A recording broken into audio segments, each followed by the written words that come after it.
Good evening and welcome to the Writer's Block. I'm your host, John Ronan, and as you know now, because we're in our 22nd year, I interview authors about their work, what they've done in the past, what they're bringing out now, what they might have planned for the future. We've had on all kinds of authors, poets, short story writers, business writers, novelists. It's a pretty wide net.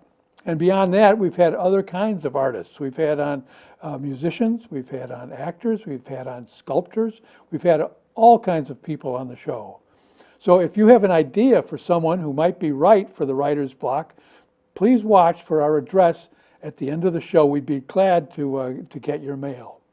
There's another address I want you to look for too. It's the URL address, the website address, yatesgame.org. Because that has to do with a play that I wrote that premiered in Gloucester, went to Boston, and is premiering shortly in New York. And there's information about that presentation at theyatesgame.org. I'm very pleased tonight to tell you that we do have a writer, a Rockport resident named Lisa Martin, who has recently returned to Rockport in Cape Ann after a journey out to the West Coast and some multiple adventures that we're going to tell you about. Lisa Martin grew up in Worcester, went to school in Western Massachusetts for a time at Simon's Rock as a young girl of 15, and then later went to become an English major and graduated from Wellesley, a little closer to Cape Ann. She lived here for 20 years before taking a break to Seattle and along the West Coast and to Mexico for 8 years. And we're lucky enough to have her back now since the summer of 2011. Lisa Martin, welcome to the Writer's Block. Thanks, John. It's great to be back. And I think that last time I was on your program, I had just started my PR company, or it was rolling, and that was maybe 18 years ago. That was 18 years ago. We both look great. It's wonderful. You keep saying that, I'll keep saying that. Okay. I'm glad to welcome you back on the show. I don't think every 18 years is too often to have you as a guest and catch up on what you were doing. You mentioned just now the PR firm. Yes. Tell us, what is the name of that firm? Well, I started a business, over 25 years ago, Martin and Company, and really dove into being a full-service business writer and communicator. And I think that's what we talked about last time, how to effectively use marketing communications to market your business, create a brand, tell your product story, and I still do that. The detour I took into international philanthropy and fundraising and working with some other clients in that field has really made me passionate about how one can use the art of storytelling for fundraising, grant writing, and other aspects of enterprise. Well, I'm glad you mentioned that because we talk about poetry, we talk about fiction, and we don't spend enough time on a very, very important kind of writing, business-related writing. Now, you formed a PR firm on Cape Ann, and you were running that, and then you left Cape Ann and went west. I did. Tell us about that. I did. Well, 11, 12 years ago, I went to Zihuatanejo, Mexico for a vacation. Say that again? Zihuatanejo. And we know this name from the end of the Shawshank Redemption, right? And it's a beach resort town on Mexico's southern Pacific coast, about 4 hours north of Acapulco. Where the movie ends. Well, that's where the movie ends, right. And but it's a city of about now about 120,000 people, and you can go there for a tropical vacation. It has a resort district called Ixtapa, luxury hotels, and it has an original fishing village. And I went there with some Cape Ann friends for a yoga retreat, and that was in 1999. And at the height of my PR firm, I thought I could take a vacation. And so anyway, I took a photograph, and it's amazing how a photograph can tell a story.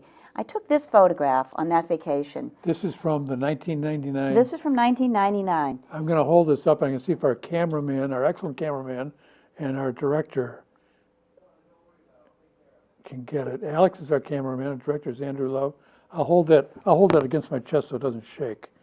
And if you could indicate to me, Alex, if that's showing up well, it is. And so this was taken in 1999. 1999, and it's little children on the beach in Zihuatanejo going from beach restaurant to beach restaurant, selling chiclets. They actually have a name for these kids, chicleros. Chicleros. Chicleros, and there are thousands of them, throughout Mexico and other countries as well. But when I developed my film and came back to Rockport after that vacation, this photograph haunted me, and I just was so curious about the story of these children that the next year when I went back for my great yoga vacation, I got really nosy and asked about them. And I learned through a line of inquiry that there were really, thousands of these kids right in the very city of Zihuatanejo who really did this for a living to survive. They didn't have access to education, and many of them, their first language was not Spanish. They're indigenous children migrated to the coast from mountain villages. So as my nosy line of inquiry took me and my, I guess, determination to find out the story, I ended up taking a taxi into a barrio, into a neighborhood not far from where I was staying, and stumbling across a little rustic school and met a remarkable woman who had indeed started a school for the street children, for the chicleros. And our lives merged and intersected for the next 10 years, where I became more and more interested and more obsessed in helping her achieve her dream of building a decent school and changing the course of these children's lives, indeed their life story. So I went on a big adventure, which pulled me west to Seattle, which was a great place to commute and fundraise up and down the western quarter of the country. And I, was her partner in building a school in Mexico for 500 So this children. vacation took a turn. There was just a life surprise there in that first vacation. Yeah, a very unexpected. And I think this happens to people sometimes when they travel to another country or to another place. We see a story that's not ours, but somehow we're compassionate, we can relate to it. And I think the thread that connected me in hindsight, to these children and their desire for education was kind of my own burning desire to have a good education as young as 14, 15, which helped me to get into college at 15 and then go on to Wellesley, self-funded. And, I'm kind of a literacy enthusiast. So here I had a chance to really dig into it. And it was an amazing, amazing journey. And there's a book in the works. So 18 years from now, I'll come back and even sooner, and we'll share my Should be my our book. 40th year then. Yes, right. I want to make sure I get the historical topography here. You had a successful firm here in Cape Ann, as you still do. Right. And you took a vacation to Mexico, and that led to you moving to the West Coast to fundraise. Yeah, I ended And- up, yep, yes, exactly. And then after the school was built, you decided to come back to the center of the universe here on Cape Ann? Something pulled me back. I'm a Yankee at heart, and I love Cape Ann. I mean, it's a beautiful community, and so the journey took me kind of full circle. Who knows where I'll go next? Hopefully, I'll stay here and write my book. And I've certainly had great good fortune, thanks to a nice newspaper story in the Gloucester Times about my journey that has let people know I'm back and that I'm still doing fundraising and PR work. And many local businesses, including some clients in Boston, have used me, and it's great. I think the gift of fundraising and storytelling and helping other nonprofits tell their story about which they're passionate in a way that creates financial success for them or helps fulfill ambitions is a very special gift that I discovered that I have. And so it's I a can tell you, practical gift. You're very enthusiastic. It's a practical gift, but it's also a production gift, making it happen, whether it's an event, a good brochure, a great campaign, coaching board members, finding the message, finding the theme, and then, most meaningfully, telling the stories of the people that they might be assisting. And that's always really, really important, sharing whose lives your work is changing, letting them speak their story is is fun too and important. This interests me. You went to Wellesley and you said you're an English major, and then define yourself more broadly though as a communicator, Right. because communication is much bigger than one language or the verbal part of a language. How did that your taste for English and literature move into or expand into this broader communication career that you've had? Excellent question. I think I have great compassion and I'm a good listener and a good problem solver. And so when I decided to leave the short career I had in the corporate world of high tech right after college, because that's where all the jobs were in the 80s, I was really enchanted by the business of public relations and building relations through effective written and visual communications, advertising and marketing. So I got pulled in that direction, but there's still no substitute for, well-written copy, powerful words, a good speech, the right way to present yourself in language, whether it's paper or verbal. So it segued that way. And I'm an avid reader, and I journal every day, and I write for fun, and I go to writers' workshops for fun. I had the great pleasure of studying with Natalie Goldberg about 2 years ago in Canada, of all places.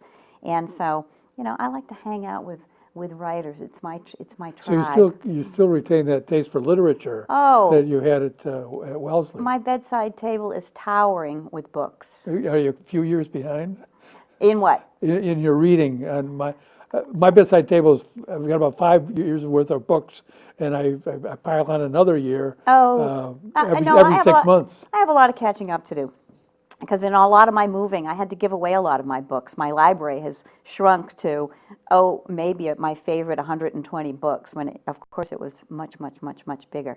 But books come back to you, and so I'm even rereading Hemingway and a few classics, because there's nothing like reading good writing to inspire your own writing or your own thinking. I think that's interesting. I reread too, and if it still talks to you 10, 15, 20, 30 years after you first read it, it really draws your respect more. Hemingway does that, I think. Yes, yeah. Tell us, I was intrigued by the phrase you used, writing good copy. What is, and I want to talk about business writing, because we don't give that its real due. What's writing good copy in the business world mean? Well, there's many types of copy, but there's no substitute for a good headline, right? And a good headline in an ad or on an invitation or even a vocal headline in a TV commercial gets you to listen more. It's almost like a good book title or book jacket design, right? You want to open it up and find out what's in there. So I'll just share.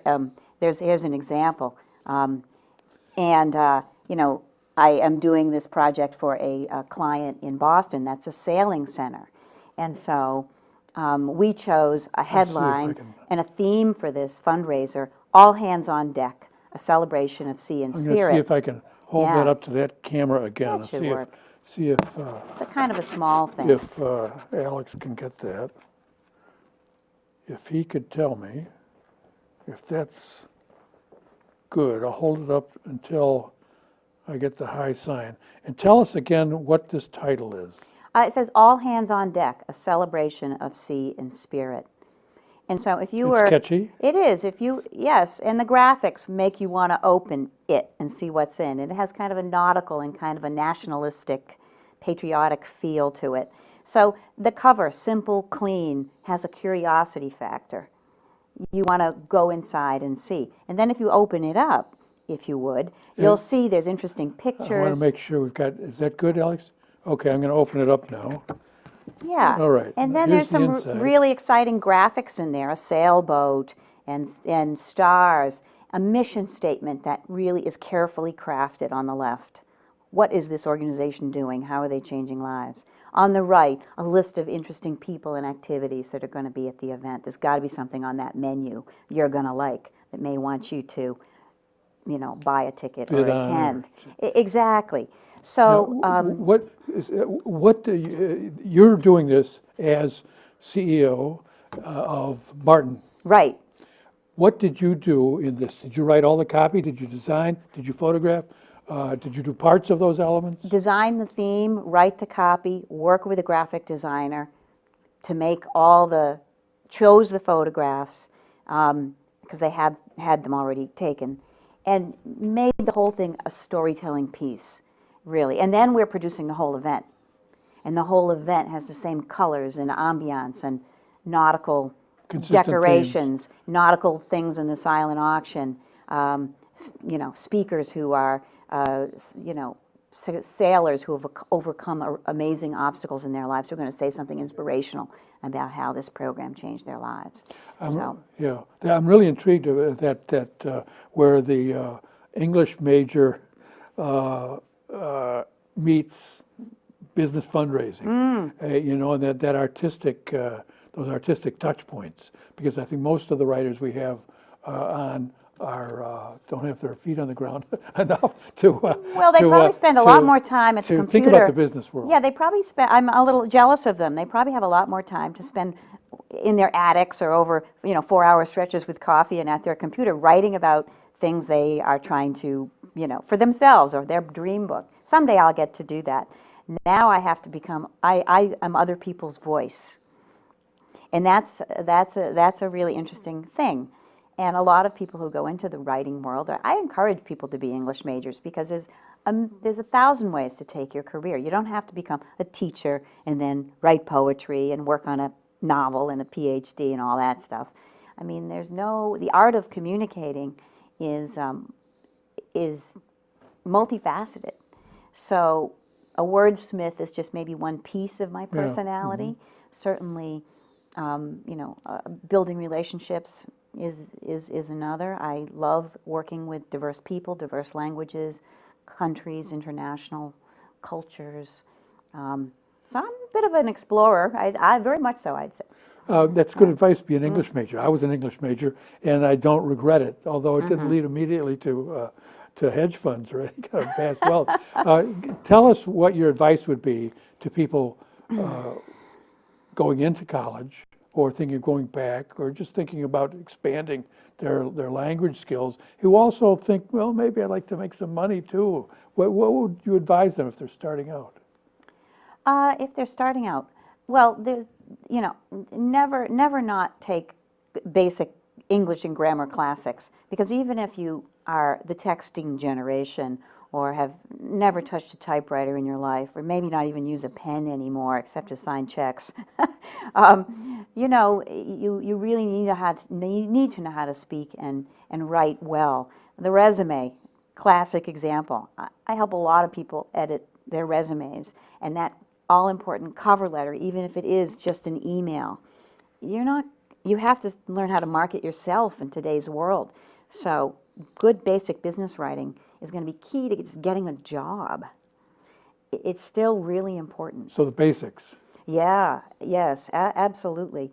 And then I think that a career in journalism, advertising, public relations, international relations, nonprofit fundraising, grant writing, government, they all require really good writing skills. And they could all evolve out of an English major's basic education. Yeah, absolutely. Oh yeah, we are not a dying, this is not it's cool to be an English major.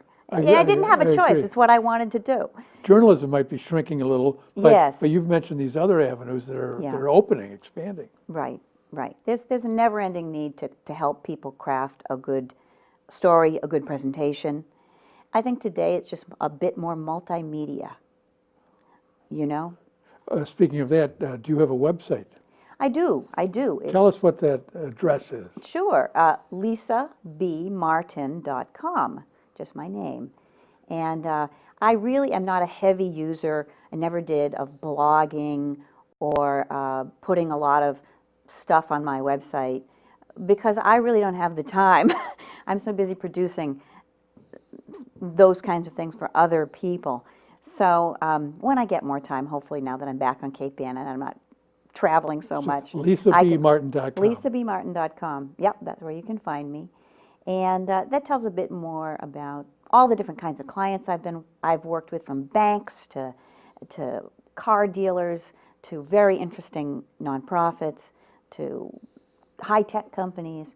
They all have to tell their stories. And the school you discovered in Yes, Mexico. my little school in the NETZA, N-E-T-Z-A, the NETZA school in Zihuatanejo, Mexico, which I'm really proud to say is 100% locally sustainable. It went from a scrappy little cluster of tar paper shacks, helping about 100 kids who were coming sporadically, to, at its peak, having over 500 kids, plus kindergarten, graduating, going on to middle school. Some of those kids are now even in college.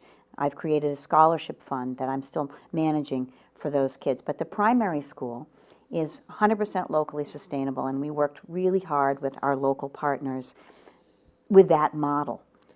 And So- how much were you able to raise for the school? Well, over time, and we always combined whatever we raised with a commitment from the local government, the parents, Matching- Rotary, matching, lots of 4- and 5-way matching. Yeah, personally, I raised over $500,000. Wonderful. Yes, and and not penny drives in schools. I mean, every dollar counts. Campaigns for cement at $10 a bag. We raised $100,000 Really? selling bags of cement to people. Really? Yeah, so we could build classrooms. So there was a result, and we could show the result, in photographs, and we could tell the story about people's investment and where that was going. So, pictures are a big part of storytelling. You brought some books by different people who have written about storytelling and have Yes. written about money. Yeah, Can fundraising. you tell us a couple, show us a couple of these? Sure, and then tell us, absolutely. I would say. Tell us why you recommend it. well- I just got the 5-minute signal from Great. Well, from this is a Alex, so favorite book. If you just hold up the cover, I'll tell you. This Anybody is The Soul of Money, by Lynn West. Lynn Twist. Oh, Twist. Lynn excuse me. Twist. Lynn was a great mentor of mine. I took several of her workshops, but when I was gifted her book, her own story about how she raised millions for the Hunger Project and her journeys all over the world helping all kinds of women and people of need, and also working with some of the richest entrepreneurs and business people in the world. She really does see the art of raising money, moving resources where there's too much of something to where it's really needed, as sacred work. So you recommend this? I highly recommend it as an inspirational book for people who want to feel good about the world and good about sometimes the challenge that fundraising seems to be. Terrific inspirational book, and a great friend and mentor of mine. So And that's this is The a very, Soul of Money. the soul of money. And here's Yep. another one. This is Storytelling for Grant Seekers by Cheryl Clark. Tell us about storytelling for grant seekers. Yes, a lot of people wonder how you get grants. And I was very successful at getting grants. And a big piece of it is, first of all, pick your targets. Know, that the grant fits the kind of need you have. Try and find a relationship with that organization, even if it's through a nonprofit that's somewhat like them, and you call up the executive director and say, how did you do it? You need a connection. But storytelling and sharing the impact of your results, your ambitions and the impact of your results is really, really what people want to know. If you were to give me $10,000, John, I'd want to report back to you in 6 months exactly what I did with that in a beautifully written letter with photographs, and you'd be happy. So you have to be transparent about that. Oh, you absolutely have to be truth-telling, transparent, and factual.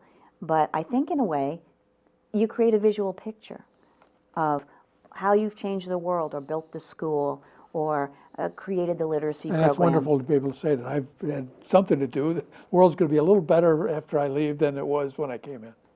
Yes, because I think people who are gifting and investing in our world through the sacred channel of nonprofits, it's really an act of trust. It is It's indeed. a sacred trust.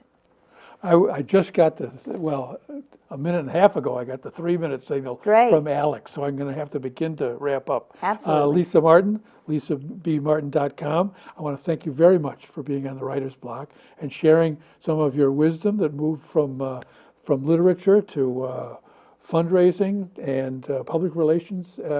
It's a real interesting show for us to expand beyond the usual into these new worlds of writing.